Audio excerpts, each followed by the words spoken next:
हमारे सभी दर्शकों को दिवाली की बहुत बहुत मुबारक, बहुत शुभकामनाएं।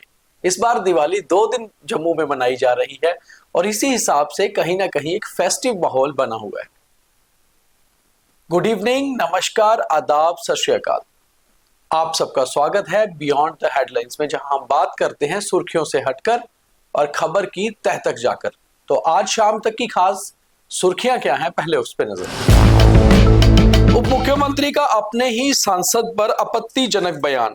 कहा, कौन सा आगा, मैं सिर्फ आगा महमूद को जानता हूं। सुनील शर्मा ने कहा, एनसी विधायक बिकने को तैयार है मगर बीजेपी नहीं खरीदेगी। एलओपी का लगातार नेशनल कॉन्फ्रेंस पर प्रहार। पुलिस दिवस पर बोले आईजीपी जम्मू भीमसेन टूटी। कहा, हर रोज हो रहे एंटी टेरर ऑपरेशंस। एलओसी पर सेना की दिवाली, जलाए दिए, फोड़े पटाखे, अलर्टनेस पूरी तरह जारी। एलजी मनोज सिन्हा रशिया से वापस पहुंचे। पुलिस शहीदी दिवस कार्यक्रम में हुए शामिल। उमर अब्दुल्ला ने भी की शिरकत। दोनों नेता अलग अलग मौके पर पहुंचे। और अब खबरें विस्तार से, और मेरे साथ होंगे मेरे सहयोगी पवन शर्मा। जहां जहां कंट्रोवर्सी होती है आजकल वहीं वहीं जम्मू कश्मीर के उप मुख्यमंत्री सुरेंद्र चौधरी होते हैं। उनका हर रोज कोई ना कोई बयान एक नया राजनीतिक फसाद खड़ा कर देता है और वो अपने बेबाक बयानों के लिए जाने भी जाते हैं। और ऐसा भी नहीं है कि बयानों से पीछे हटते हैं, वो साफ बोलते हैं, हाँ मैंने कहा है। अब उनका जो नया बयान कश्मीर से आया है, कौन आगा, मैं तो सिर्फ एक आगा को जानता हूं, वो है आगा महमूद, जो बड़गाम से नेशनल कॉन्फ्रेंस का उम्मीदवार है। यानी कि उप मुख्यमंत्री ने अपनी पार्टी के सेंट्रल कश्मीर श्रीनगर से सांसद और पूर्व विधायक और एक सीनियर युवा नेता आगा सैयद रुहुल्ला मेहदी को पहचानने से ही इनकार कर दिया। उन्होंने कहा, मैं सिर्फ जो अपना नया उम्मीदवार है उसको जानता हूं, मैं किसी और आगा को नहीं जानता। एक कंट्रोवर्सी जिसको मुख्यमंत्री उमर अब्दुल्ला सुलझाने की कोशिश कर रहे थे कि कम से कम आगा सैयद रुहुल्ला मान जाएं, कैंपेन करें और बड़गाम की सीट बच जाए, उस कंट्रोवर्सी को और ज्यादा उलझा दिया डिप्टी सीएम ने, और ज्यादा ऐसा बयान देकर कि मैं अपने सांसद को ही नहीं जानता। तो खुद सोचिए कि अब उस तक जब ये बयान पहुंचेगा सांसद तक, तो deputy chief minister versus MP होता जा रहा है। यानी कि पार्टी के दो बड़े नेता ही आपस में इस तरह से बात करेंगे, तो फिर लगता है कि नेशनल कॉन्फ्रेंस में वाकई ही सब कुछ ठीक नहीं है। क्या कहते हैं मोहन जी? देखिए, ये डिप्टी सीएम सुरेंद्र चौधरी अक्सर सुर्खियों में रहना चाहते हैं। उनको पता है कि मीडिया हाइप अपने बेबाक बयानों के लिए उनको पता है कैसे हाइप लेनी है। तो बात यहाँ तक अगर एमपी आगा सईद रुहुल्ला की है तो उनके प्रचार में खड़े होकर सीधे भी बहुत पड़े जाते थे, युवा हैं, बिल्कुल सियासत का एक नया चेहरा बदल के रख दिया है। आज कहते हैं कि जानते नहीं है। शायद जान तो नेशनल कॉन्फ्रेंस के पीछे से डोज मिली है कि रुहुल्ला के खिलाफ जितना बोल सकते हैं बोलिए। हो सकता है उसका फायदा भी लेना चाहते हो बड़गाम में जी, लेकिन कहीं उल्टा भी ना पड़ जाए। हो सकता है उमर जो अंतर खाते में कोशिश कर रहे होंगे मनाने की और मुझे लग रहा है कि मनाने की कोशिश उस स्तर तक अब नहीं होगी जी, जितनी अपने बेटे जमीर अब्दुल्ला के लिए मनाने की कोशिशें होती। तो शायद यही कारण है कि इनको पता लग चुका है कि वो प्रचार नहीं करेगा, वो पूरी तरह से सपोर्ट भी नहीं करेगा। तो आप कहते हैं कि ठीक है, फिर जो बोलना है बोल लीजिए। तो उसके लिए फिर सुरेंद्र कुमार चौधरी को आगे करते हैं कि आप बोलिए। दूसरी खबर की ओर बढ़ते हैं। वो भी खबर नेशनल कॉन्फ्रेंस से जुड़ी हुई है। नेशनल कॉन्फ्रेंस रूलिंग पार्टी है जम्मू कश्मीर में, मगर कहीं ना कहीं हर चीज उनसे आजकल जुड़ रही है। सुनील शर्मा जो लीडर ऑफ ऑपोजिशन है, उनका भी एक और बयान आ गया है। उन्होंने भी कश्मीर में एक बयान दिया है। उन्होंने कहा है कि नेशनल कॉन्फ्रेंस के विधायक बिकने के लिए तैयार हैं मगर हम खरीदेंगे ही नहीं, यानी कि बीजेपी नहीं खरीदेगी। उन्होंने इशारा एक दिया है कि कहीं ना कहीं एनसी में दरार है। अब इसके ऊपर अभी तक नेशनल कॉन्फ्रेंस का कोई रिएक्शन नहीं आया है। करीबन 18-20 घंटे पुराना बयान है और सुनील शर्मा ने अपने पेज पे भी डाला है, कई चैनल भी चला रहे हैं। अभी तक नेशनल कॉन्फ्रेंस ने रिएक्ट नहीं किया है। इसका मतलब कि कुछ अंदर खाते में है, और अगर ऐसा है तो वाकई फिर सुनील शर्मा का जो कहना है कि बीजेपी चाहे तो जम्मू कश्मीर में सरकार बना ले और उमर अब्दुल्ला को पता भी नहीं चलेगा। देखिए, सोशल मीडिया पर जो वायरल हो रहे हैं बाकी और चीजें, ये तो बयान बोल दिया, उसमें साफ दिख रहा है कि कहीं ना कहीं एनसी और पीडीपी, एनसी और बीजेपी दोनों मिलके तो नहीं सब काम चला रहे। क्योंकि जिस तरीके से नगरोटा में कैंडिडेट दे दिया ताकि हर्षदेव को वोट ना पड़ सके जी, तो इसी तरीके से कश्मीर के अंदर ये बोल देना कि नेशनल कॉन्फ्रेंस के विधायक बिकने को तैयार हैं, तो कहीं ना कहीं जो आगा सईद और हुलक का एक ग्रुप है उसको टारगेट किया गया है कि शायद या फिर अगर दरार कम है तो थोड़ी और ज्यादा पड़ जाए। सियासत है, सियासत में कुछ भी हो सकता है, लेकिन वेट करना पड़ेगा जब तक हम रिकॉर्डिंग करें उसके बाद कोई रिएक्शन भी एनसी का आ जाए। लेकिन अगर कोई रिएक्शन आया तो आएगा डिप्टी सीएम का। डिप्टी सीएम या उमर का आया तो बड़ा खतरनाक रिएक्शन होगा।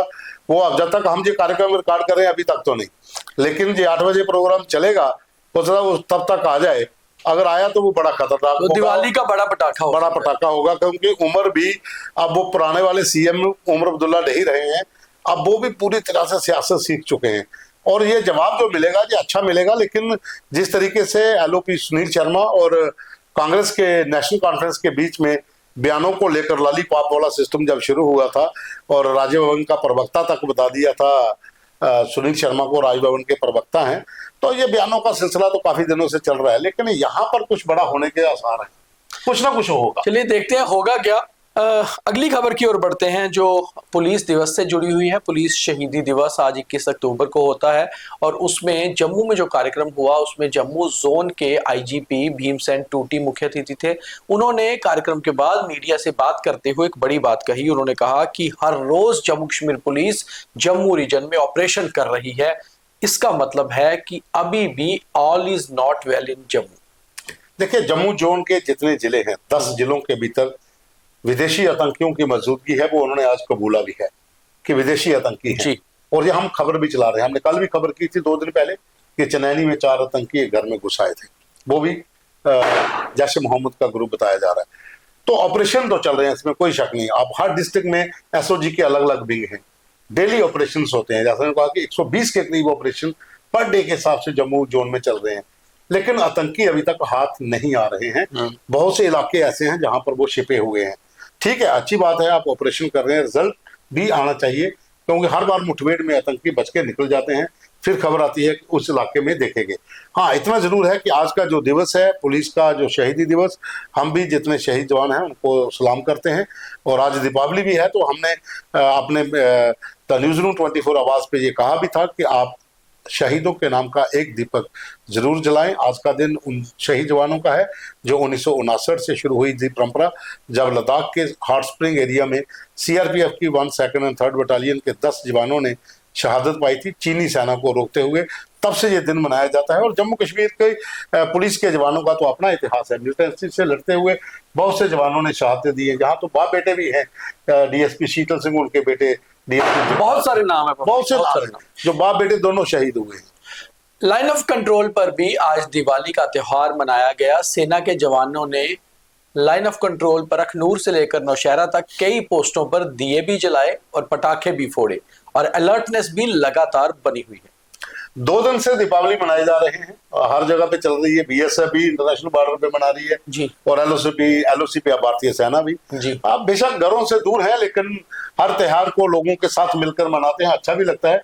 और इस समय अलर्टनेस भी है बॉर्डर के ऊपर, और ये भी संदेश देना चाहते हैं पड़ोसी मुल्क को कि आप जितनी भी मर्जी कोशिशें कर लीजिए, हम अपना त्योहार भी इसी तरह से मनाएंगे, और अगर आतंकी आएंगे तो मारेंगे भी इसी तरह से, धमाकों के साथ। दिवाली के शुभ अवसर पर जम्मू कश्मीर के लेफ्टिनेंट गवर्नर मनोज सिन्हा भी रशिया से वापस आ गए हैं। वो कुछ दिन से रशिया के ऑफिशियल टूर पे थे और वापस पहुंचकर उन्होंने सीधे पुलिस मार्टियर्स डे, जो एक खास ओकेजन होता है, उस ओकेजन पर पुलिस के साथ वहां जाकर श्रद्धांजलि भी दी शहीदों को पुलिस के।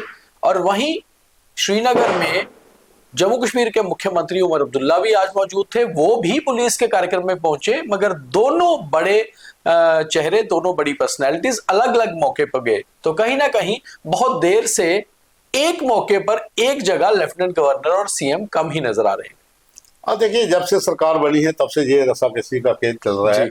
बड़ा मुश्किल होता है कि किसी कार्यक्रम में दोनों इकट्ठे बैठे हों। और आज का दिन भी जैसे उपराज्यपाल साहब तो चलो बाहर थे, वो रशिया से आए और सीधे पहुंचने के बाद जाकर शहीद जवानों को सलामी दी, और उसके साथ ही सीएम ने भी अलग ही पहुंचे। तो ठीक है, आज का दिन अलग अलग हो सकता है, लेकिन कोई ऐसा कार्यक्रम भी हो जहां पर ये दोनों बैठे हों तो उसका अलग से तस्वीरें। 23 को असेंबली सेशन शुरू हो रहा है, वहां तो जाएंगे, वहां 2 दिन रह गए, वहां तो होंगे। तो आज के लिए इतना ही। अब देखिए थॉट ऑफ द डे, अपनी दिवाली अच्छे से मनाइए, सुरक्षित रहिए। और अब थॉट ऑफ द डे यानी कि आज का ज्ञान। आज दिवाली है और दिवाली भारत का सबसे बड़ा त्योहार माना जाता है, मगर त्योहार का मजा तभी है जब हम अपने अपनों के साथ मनाएं, यानी कि अपने परिवार के साथ, माता पिता के साथ, बच्चों के साथ, बीवी के साथ, परिवार वालों के साथ, भाई बहनों के साथ, दोस्तों के साथ।